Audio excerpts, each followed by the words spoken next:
What is up, everyone? I got to go to an early screening of The Boogeyman last night, and honestly, I was pleasantly surprised. There were some things that I didn't like, but we'll get to that.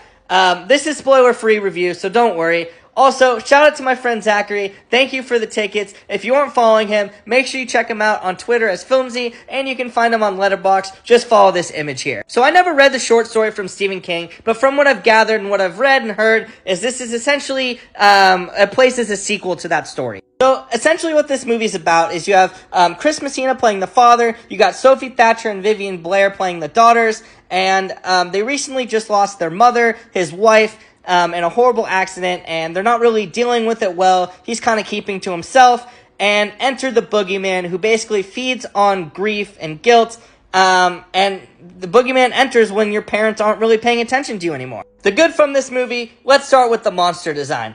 Absolutely fucking awesome. They crushed it. It was like a mixture of the Cloverfield monster meets the thing from The Ritual. I thought it was fantastic. It was creepy as hell, and it also reminded me a little bit of Smile. Also, some of the cinematography and the ways they shot this was awesome. Especially how they utilized this like ball of light was super cool, because with it being PG-13, there wasn't much that they could really show besides playing on our fears of the dark, and they did a wonderful job with it. There's also one sequence that involved a video game, and you'll know what I'm talking about when you see it, but I thought how they shot that was super unique and just super badass.